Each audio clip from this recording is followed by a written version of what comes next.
So good evening, everyone, and thank you for joining Khalkhal.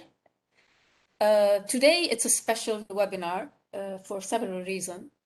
Most importantly, because of the person who's going to give the talk, Mr. Jamie Webb, and I would like to call him Dr. Jamie Webb, because although he is pursuing his PhD, but his intellect, his dedication, his open-mindedness, to me, have already granted him a PhD, an unparalleled PhD, actually. So Jamie is a PhD student at the University of Edinburgh, Centre of Techno-Moral Futures. He joined the centre from his position as a research associate in the Division of Medical Ethics at the University Grossman School of Medicine, where he was the project manager of the division's working group on pediatric gene therapy and medical ethics.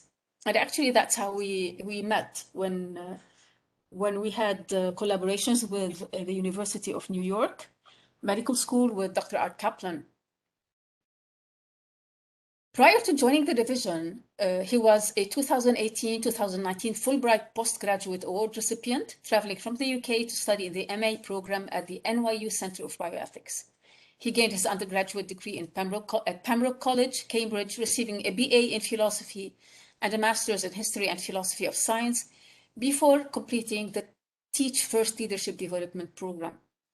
Let me add that Jamie is an artist as well. A wonderful actor in theater, very educated, and we were very lucky to have Jamie visit us and do his master's in bioethics thesis. Is that right? Project, Jamie? And we discovered a friend forever, jovial, very attuned to culture, and ever since we keep on working with him. Jamie, thank you for being here. The floor is yours. Thank you so much, Professor Ori, and thank you so much, Tala, as well, for inviting me to speak and for that incredibly kind introduction. Yeah, I was lucky enough to come to Beirut in June of 2019 and found such a wonderful centre. Enjoyed my time there tremendously and really hope to return back once those kind of things are possible once again. So what I'll just do is I'll just share my slides with you all.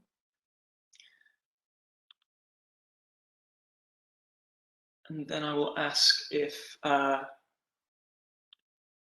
you're all able to see those slides. Yes, we can. Fantastic. So thank you. So what I wanted to talk to you about today, and then hopefully have time for some discussion on this topic, is a particular approach to decision making called democratic deliberation and its relationship with the field of bioethics. And what I'm going to argue and discuss today is that I feel like this particular approach to decision making can be really useful in shifting the focus of bioethics, or at least broadening its focus from a more individually focused discipline to some of the collective issues which are really absolutely essential when considering health and the ethics of healthcare.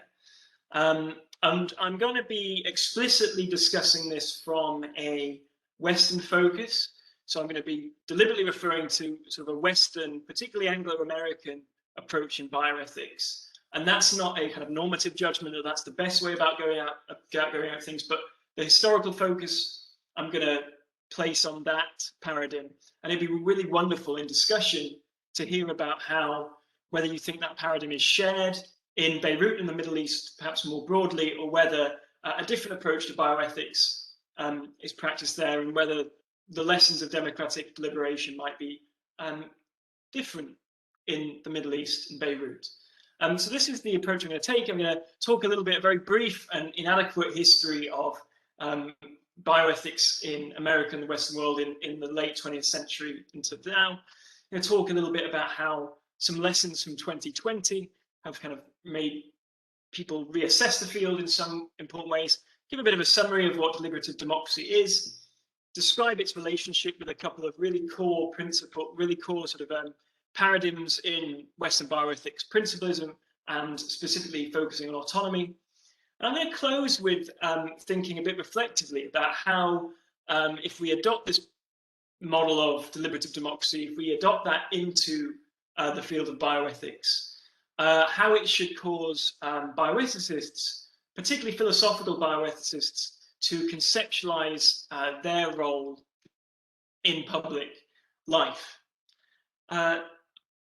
So, as I said, I'll begin with a brief history, and this is going to be very brief. It's going to be very inadequate because of its brevity. But my first claim I'd like to make is that Western bioethics has been a largely, in the 20th century and 21st century, it's been a largely reactive discipline. I don't mean that as a criticism, but more as a sort of empirical observation that some of the field has emerged and the field's approaches has emerged in relationship to and reaction to historical atrocities that have been committed.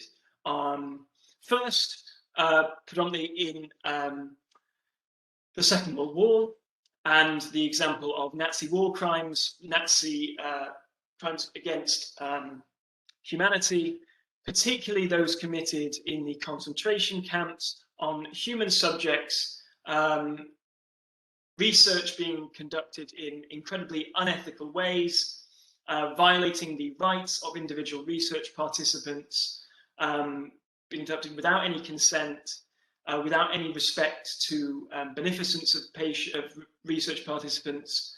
And in the aftermath of the Second World War, when these atrocities were brought to light, the emergence of, say, the Nuremberg Code, which is the first codified field of research ethics, where principles for how research on human subjects should be conducted was drawn up, largely in response to these atrocities. And then later in the field of American bioethics, we saw the Belmont Report, where principles of biomedical ethics, particularly respect for individuals, beneficence and justice, were drawn up, again, in response to atrocities committed, particularly the Tuskegee syphilis study, a now very infamous study that took place in the US on predominantly Black Americans, who the researchers wanted to trace the natural history of syphilis amongst this population, but failed to inform participants that a treatment in penicillin was actually available for their condition, leading to the deaths and suffering of many Black Americans unnecessarily. And this atrocity led to the emergence of the Belmont Report, the further codifying of ethical standards of research along the lines of a principle-based approach, where, as I said, respect for individuals, beneficence and justice were placed at the heart of the field. And so, as well as being a reactive discipline, I'd argue the solutions that Western bioethics has offered have been pragmatic and they've been culturally grounded. By pragmatic, what I mean is they've been based on these ethical principles, which I'll discuss more in depth in a moment, that have, I would argue, that do not rely on the adoption of any particular high-level moral framework to garner their acceptability. So we talk about the importance of autonomy, and we can talk about the importance of beneficence and the importance of justice without committing ourselves to, say, being a rural utilitarian or a deontologist or a virtue ethicist. And that's, I believe, a practical solution to the idea that we need to gain consensus amongst practical researchers, clinicians, patients, governments, and the field needs to be able to actually have concrete benefits that doesn't rely on the acceptance of a perhaps controversial high-level ethical theory to justify its recommendations. Furthermore, in its relationship with being, a predominantly Western discipline, it's adopted a kind of Western focus on the individual, the rights of individual research participants, the rights of individual patients to direct their own individual care, pursue their own individual ideas of the good life. And that, I think, is perhaps a reflection of it emerging in the West, particularly in America, in a culture that was very individualistic following the end of the Second World War. And obviously this dominant approach has strengths and weaknesses. A greater respect for the rights of patients and research subjects has been essential in guaranteeing that we do not, or we minimize as far as possible, the historical atrocities that led to the emergence of the field. But a weakness of that is that some have argued that Western bioethics has been too focused on individual issues, sort of at the bedside approach, and neglected broader societal concerns. So I'm just going to develop those thoughts very, very briefly, and again, very inadequately given the time limitations.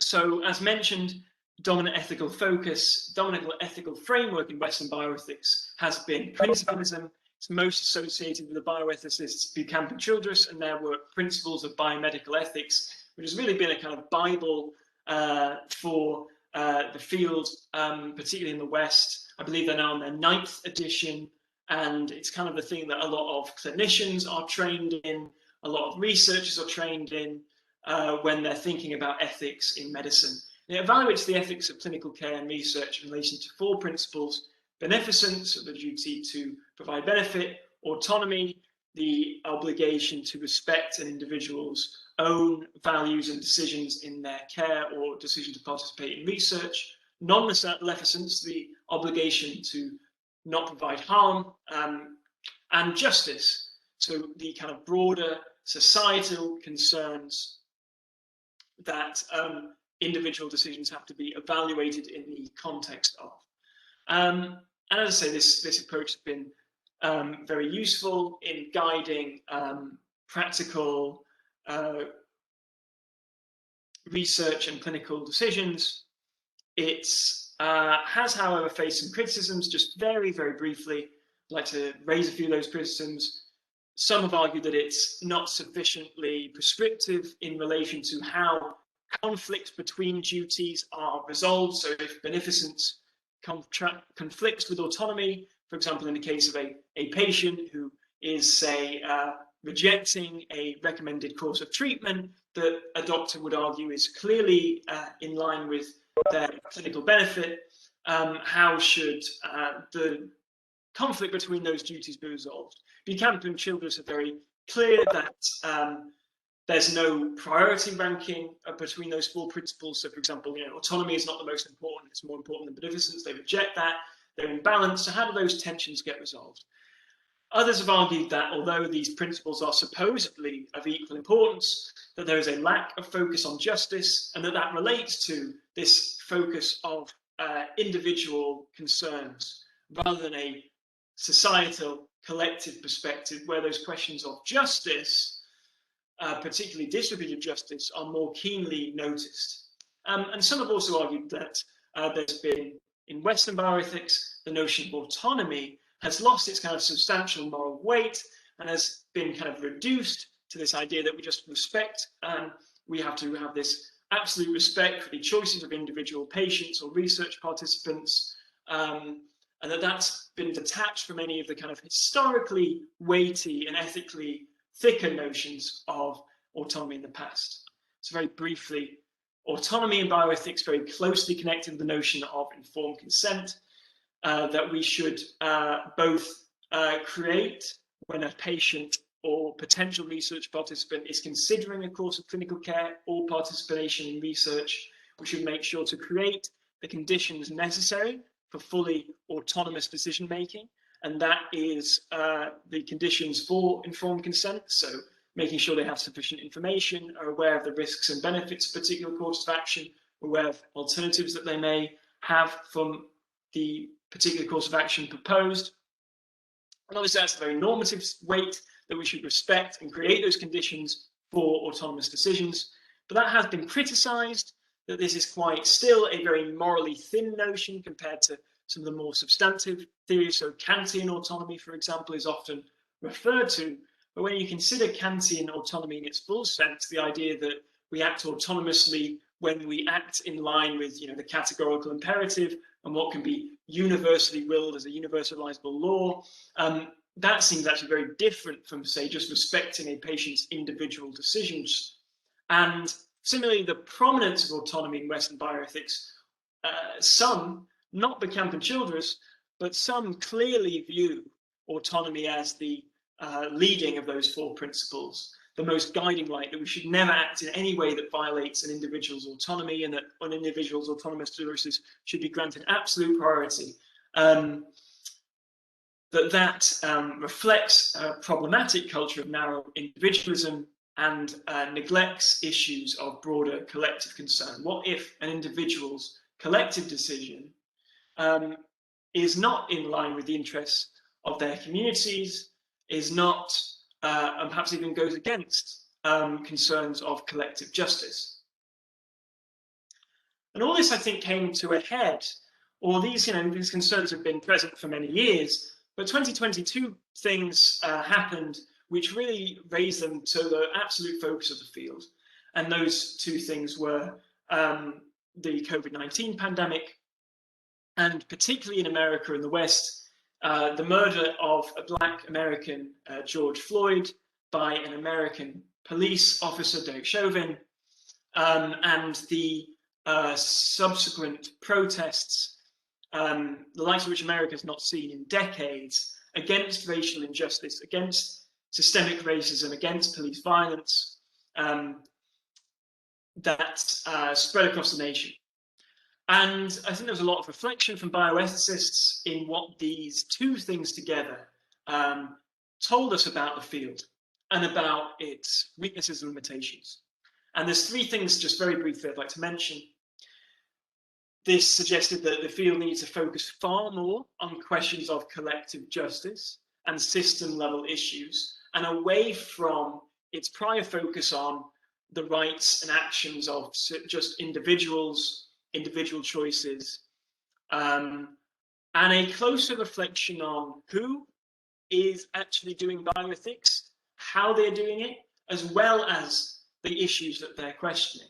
So particularly in the West, the field has been dominated by white men working in academic medical centers with a high degree of societal privilege, and focusing on issues that are the concern of those demographics, and failing to take into account the broader societal background of systemic racism, systemic inequality, that influences the kind of questions that they're talking about. So very quickly, one brief example, there's a lot of focus on the rights and wrongs of genetic enhancement in the future. Should individuals have the right to choose the genetic traits of their offspring?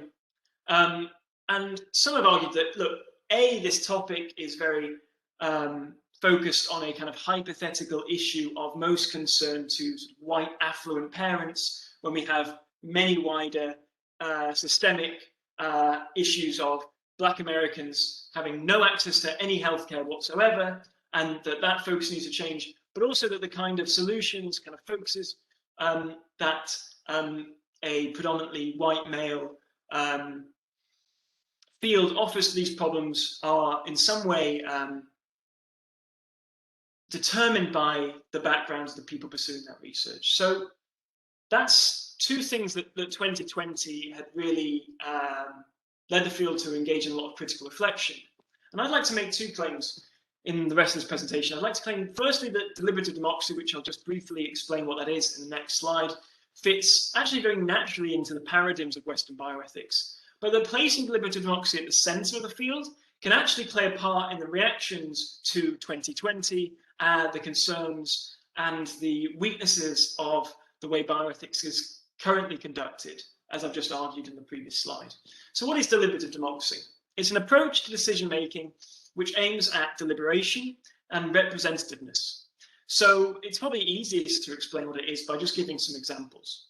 So it advocates that rather than decisions should be taken just purely by elected representatives or bureaucrats or domain experts, that we should gather together these things called mini publics, which can take varieties of forms, where we involve ordinary citizens, usually to a degree that's representative of the broader population, demographically speaking. And they should be involved in actually coming to policy recommendations, following a process of them learning about an issue, with the guidance of subject matter experts, having time to question those experts, having time to discuss amongst themselves, then deliberate on what they believe public policy should be on that particular issue, and then produce those kind of recommendations. So deliberative democracy has been used on topics as broad as setting the budget for a local community, creating new constitutions for particular nations, and it's been used in bioethics quite successfully, as I'll argue on the next slide. And really here what we see is an emphasis on procedural justice. So we emphasize this particular process involving the public should be used on issues of substantive moral concern. We see this being used in bioethics. Here are just 3 examples. So we've seen it used within the National Health Service in the UK to think about the long-term strategic vision, where citizens were gathered together in collaboration with the kind of traditional decision makers, the bureaucrats that run the NHS, to think about that long-term strategic vision. We've seen in Canada it being used to deliberate on how a new cancer drug should be integrated in the public health service, and how people on existing cancer drugs should they continue to receive care on that particular treatment, how should they be moved over to this new treatment, how should it be funded, where cost savings need to be done elsewhere. So that's one particular example. And we've also seen it used in the COVID-19 pandemic, deliberative events on whether aid should matter in COVID triage if only limited resources are available. As well as it being used in deliberation, we've also, I would argue, in recent years, seen a big rise in calls for it to be more integrated with the field of bioethics. So not just isolated incidents of deliberation, but the idea that we need to do this much more. For example, we saw this editorial in the New England Journal of Medicine arguing for deliberative decision-making to be placed at the center of the COVID recovery. So not just, say, taking people's opinion polls or conducting surveys on what the people believe or value, but engaging the public in deliberation on how we make the really complex value judgments that we're going to face as we emerge from the kind of emergency context of the pandemic, at least in certain parts of the West. I have argued along with a colleague, as you see in the bottom right, that again, in the UK context, deliberation should be placed at the centre of recovery. And Naomi Scheinman has argued that if there is going to be a new President's Commission for the Study of Bioethical Issues amongst the new US administration from Joe Biden, that if there is going to be such a thing, it needs to place public engagement and deliberation at its core. So not only do we see deliberative democracy being used on bioethics issues, we see the idea that it should be more central within the field. And I'd just like to close by arguing that it is both consistent with the dominant approaches of Western bioethics in the 20th and 21st century, as well as helping address some of the weaknesses of those approaches that we've discussed so far today. So firstly, I think deliberation should be seen as quite naturally fitting into the paradigm of principalism. Because when you think about one of the kind of paradigmatic approaches in Western bioethics, that of the clinical ethics consultation, which often adopts the principles-based approach, we see that adopting on an individual level a very similar approach to deliberation. Deliberative democracy argues on a collective level. So in a clinical ethics consult, we think that a clinical ethics consult should be very attuned to the individual details of a particular case where an ethical dilemma has emerged. They should gather a wide variety of perspectives, hear from experts both from the patient side and from the physician side. They should think about how the problems with that particular case relate to the kind of broader ethical principles. And they should weigh, deliberate, and then come to a recommendation about, well, in this particular case, this is how we should ethically proceed. And we see that, again, in the deliberative model, but this time on issues of collective concern. As an approach to resolve those tensions between the duties of beneficence, autonomy, non-maleficence, and justice, deliberation is one of those answers that we can provide. Like, well, if autonomy conflicts with beneficence on a societal level, we can engage in process of deliberative democracy as a process, model of procedural justice, to resolve conflicts between those duties.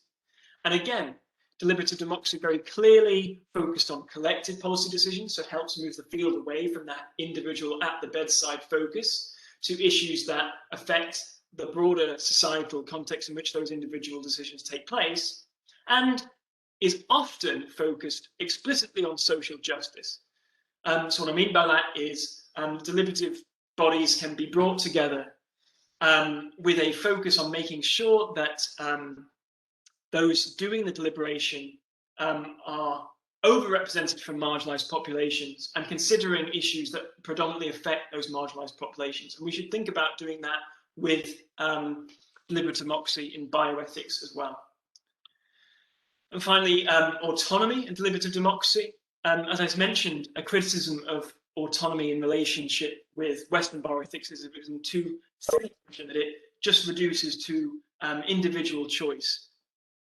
Well, when we think about deliberation, we actually think that deliberative democracy reintroduces a form of autonomy that is far more collectively focused, that acknowledges our interdependencies, and that is far richer in its conceptions of autonomous decision-making. So if you think back to Rousseau argued that we act autonomously when different individuals come together to act collectively in pursuit of the common good.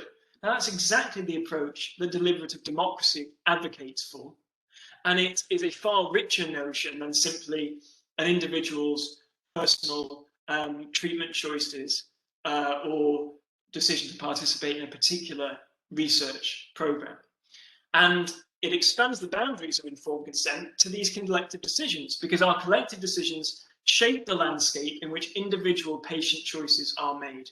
So when an individual, for example, is choosing whether to consent to a particular treatment, there's a huge range of decisions that have led to that moment that is entirely outside of that individual's control. So if we think about a Black patient in America, for example, they're far more likely to be uninsured, and they're far more likely to suffer from particular health conditions as a result of systemic racism. And their choices as an individual patient are affected by those broader systemic background choices. And deliberative democracy aims to place ordinary citizens at the heart of making those decisions which affect the individual context. So choices about the shape of the American healthcare system, choices about the range of options available to individuals determined at that societal level. Deliberative democracy argues that the public should be placed at the heart of those, which will then inform the context in which individual decisions are made. Future example, in the NHS, there is a plan to share GP data with private companies.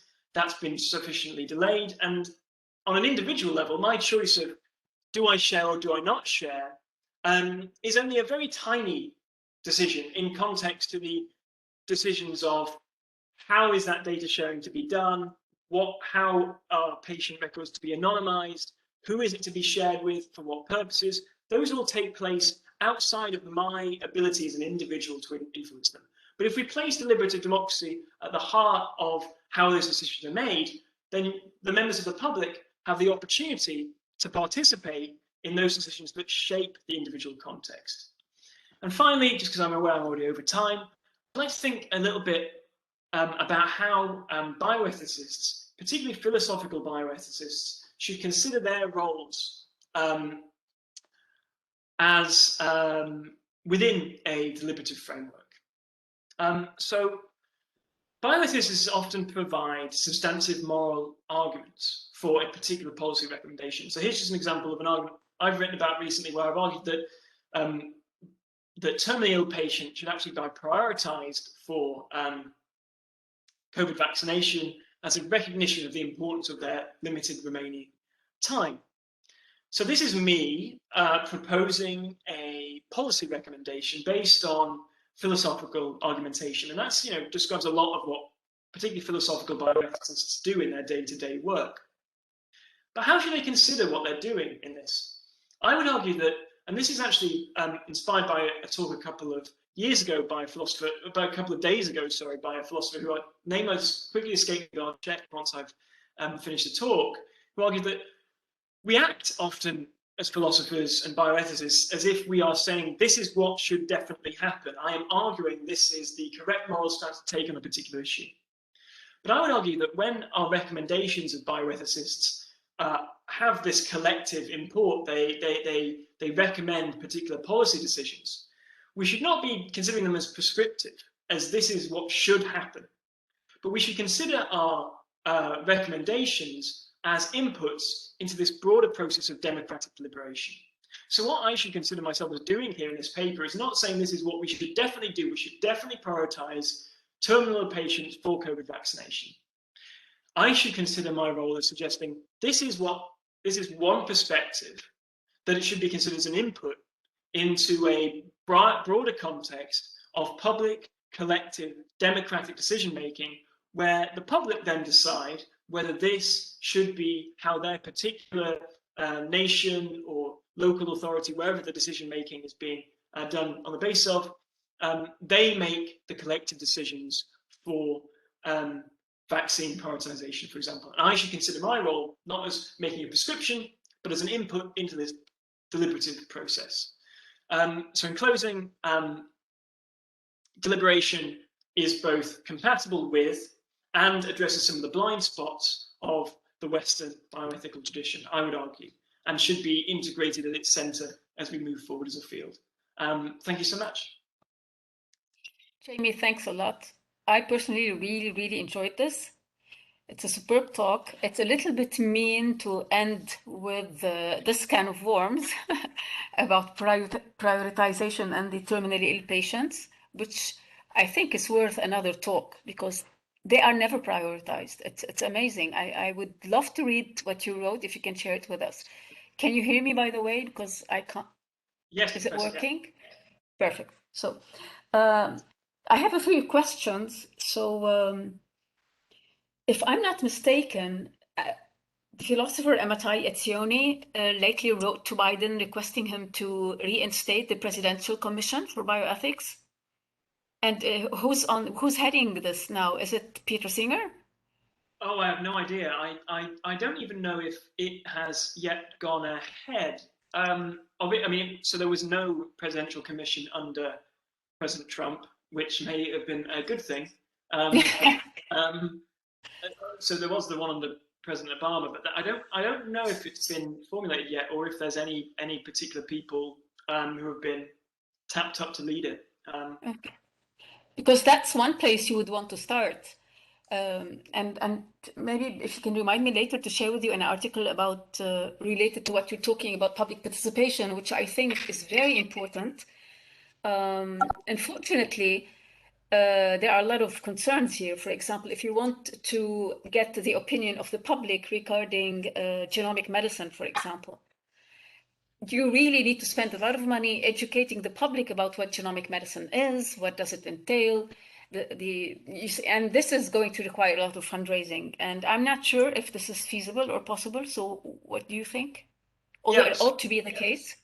Yeah, so that's a really helpful question, because just for purposes of time, I probably wasn't able to explain exactly deliberative democracy in full enough detail there. So although obviously it is valuable to have the wider public as informed as possible on these issues, deliberative democracy doesn't necessarily require that for the following reason.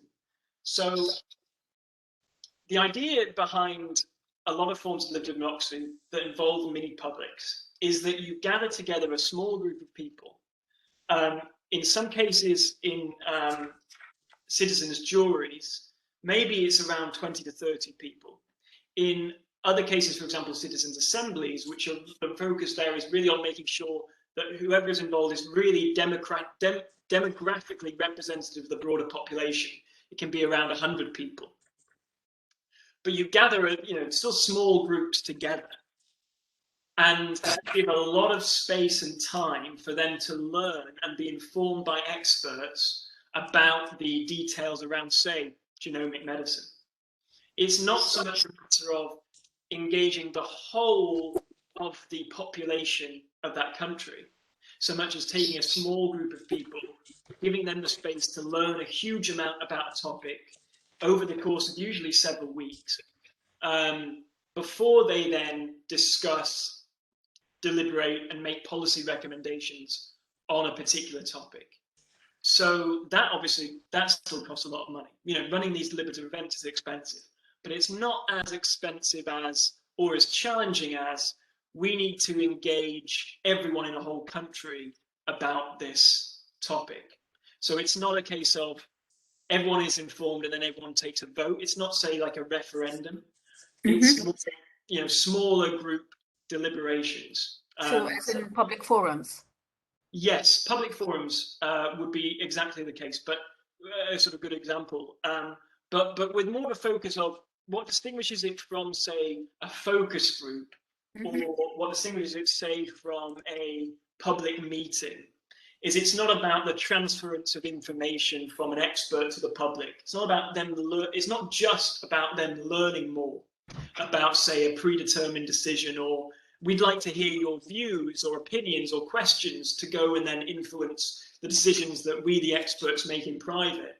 It is about the delegation of decision-making authority to the public, which is why I sort of suggested that it kind of relates to those kind of morally thicker notions of autonomy that maybe Western bioethics hasn't prioritized enough, and the kind of relational notions of autonomy as well. But that I argue, you know, this notion, idea of like, we deliberate, we decide, we think carefully, we discuss, we're open-minded to different opinions, you know, that sounds to me like a kind of clinical ethics console, but on a societal level. So it's not an approach that should be unfamiliar or alien to bioethics. It's actually an approach that really fits in really well with its kind of existing paradigms.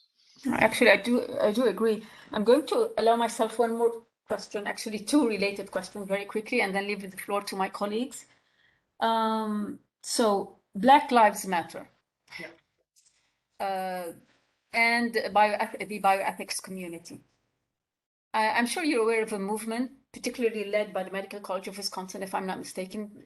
On the listserv, you talked a lot about including the issue of Black Lives Matter in the bioethics curricula, and whether the International Association of Bioethics and what have you should make a statement for that. Yeah. Now, the question is this the role of bioethicists? One. The second question is, there has been a lot of complaints that when you say Black Lives Matter, it's as if, particularly with what's happening in Palestine, in Syria, Iraq, and Yemen, it's as if you're saying the lives of other people do not really matter. So how do you look at that? And then I'll be silent, I promise. Yeah, so I would say that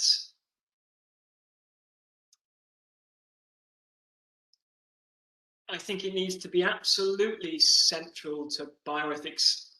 Whilst obviously, as the second part of your question suggested, being aware that, you know, the paradigm, we shouldn't necessarily expect a movement that has emerged, especially in America, to map on neatly to exactly to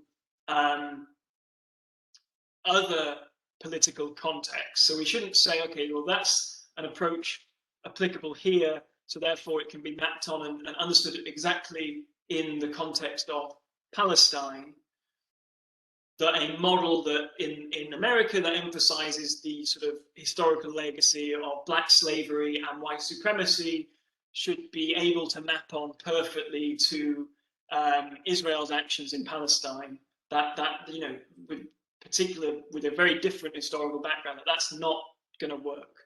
So these obviously need to be very historically and contextually informed.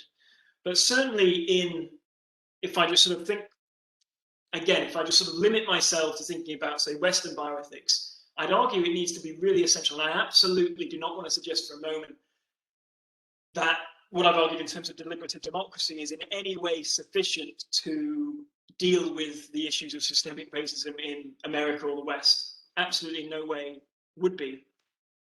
But that it is an example of a decision-making framework that focuses on the kind of issues of collective and social justice concerns that might be a corrective to Western bioethics' individual focus, which has not been attuned enough to issues of race. But just briefly on and addressing it exactly, the reason I think it needs to be absolutely essential is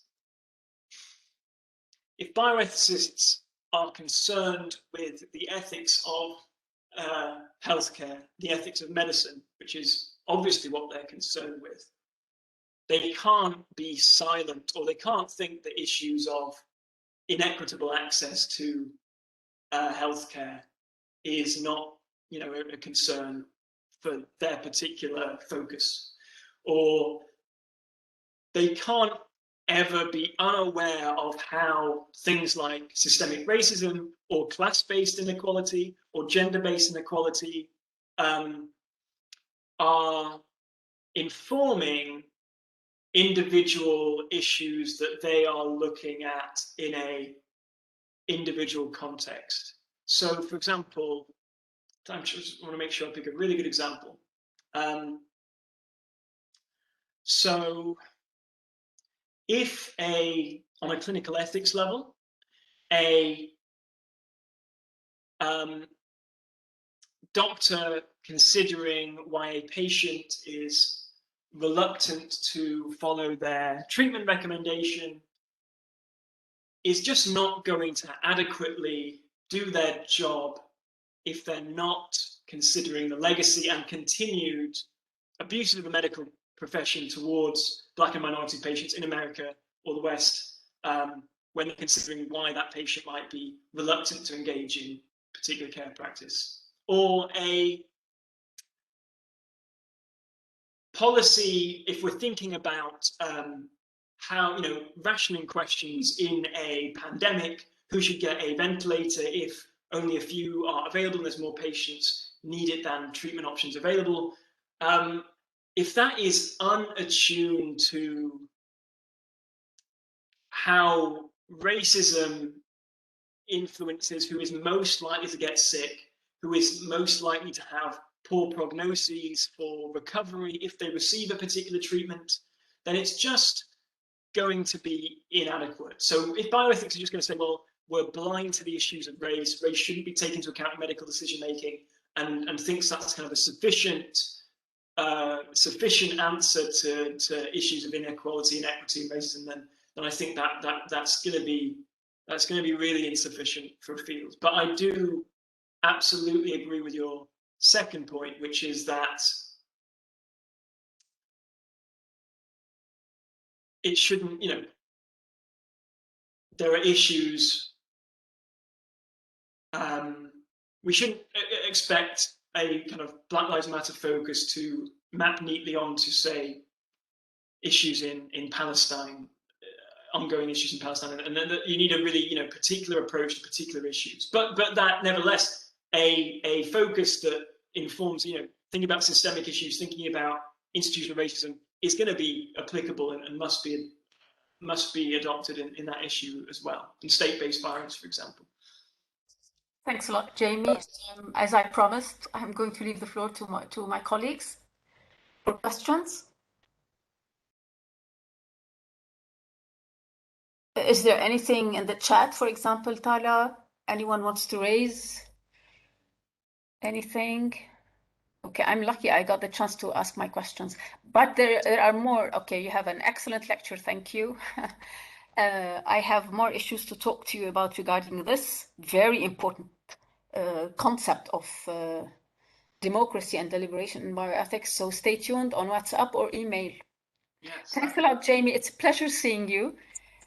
Hope you're enjoying the Arabic coffee with your coffee cup and yes. Yes. Yeah. Okay. I'm about to bring it up to Edinburgh on my next trip back down home, so I'll be bringing those up. All right. Thank you, and talk to you later. Thanks all. Talk to you soon. Thank you. Thank you. Bye. Bye.